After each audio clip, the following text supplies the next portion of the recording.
हमारे दो सहयोगी इस वक्त तमाम जानकारी के साथ जुड़ गए हैं। पौलमी साहा हमारे साथ हैं, वहीं साथ ही सूर्याग्नि भी हमारे साथ जुड़ गए हैं पश्चिम बंगाल से। सबसे पहले पौलमी, आपका रुख करते हुए, लगातार आरोप प्रत्यारोप का दौर हमने पूरे पश्चिम बंगाल के चुनाव में देखा। हिंसा और आगजनी पहले दिन से लेकर अब तक जारी है और अभी भी चुनावी पार्टियां एक दूसरे पर आरोप प्रत्यारोप कर रही हैं। कई निर्दोष लोग मारे गए हैं। कब सेंसिटिव होंगे ये लोग?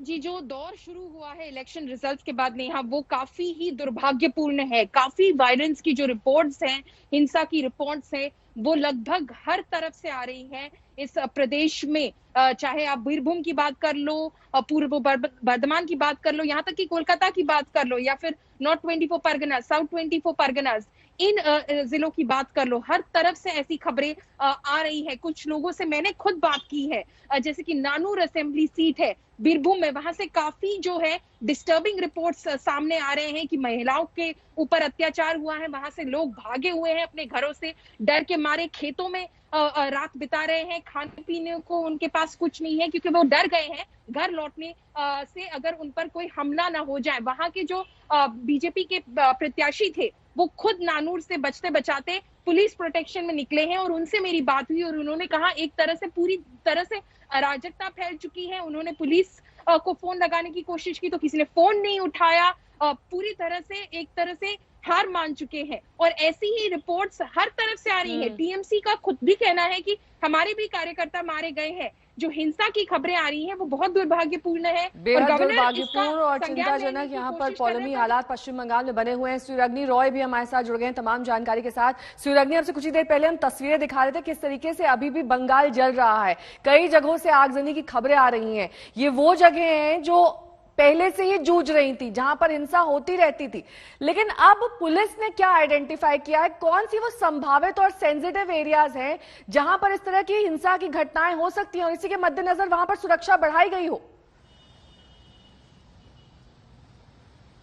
देखिए नेहा, अगर हम आपके सवाल के जवाब दें तो सेंसिटिव एरियाज को मार्क करके बहुत सारी डिप्लॉयमेंट हो चुकी है। सेंट्रल फोर्सेस भी है यहाँ पे। हालांकि एमसीसी को हटाया गया है, लेकिन एक चीज कहना बहुत ही इंपॉर्टेंट बन जाता है कि एंटिसिपेशन वायलेंस, पोस्ट पोल वायलेंस की शायद दोनों पार्टीज ने, आई थिंक सभी पार्टीज ने की थी, लेकिन इतनी हद तक होगी ये किसी ने शायद सोचा था नहीं।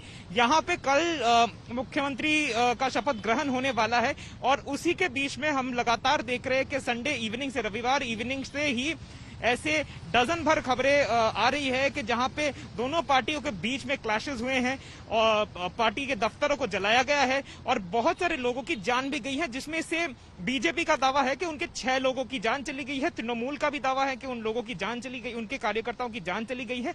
तो ये बहुत ही दुर्भाग्यपूर्ण है, और क्योंकि यहाँ पे अभी भी सेंट्रल फोर्सेस हैं और कल एक नया गवर्नमेंट फॉर्म होने वाला है, तो शायद ये आहिस्ते आहिस्ते ये भी हो सकता है कि कल से इस पूरे सिचुएशन पे काबू किया जाए। लेकिन एक अच्छी बात अगर हम कहें, आज सुबह से कोई भी मेजर घटना हुई है नहीं। पिछले 48 घंटे में जो हुआ है वही हुआ है अभी तक, और आज सुबह से हम कह सकते हैं कि रिपोर्ट्स अभी तक कुछ आए हैं नहीं किसी अनटूवर्ड घटना के पश्चिम बंगाल में। लेकिन आज जेपी नड्डा भी आने वाले हैं, तो उसके मद्देनजर रखते हुए सिक्योरिटी, क्योंकि उनके साथ ऑलरेडी एक हादसा हो चुका है पश्चिम बंगाल में अगर हम 3 महीने पहले, तो उसको मद्देनजर रखते हुए और सिक्योरिटी को बढ़ाया गया है। नेहा, ठीक है, आप दोनों का बहुत बहुत शुक्रिया।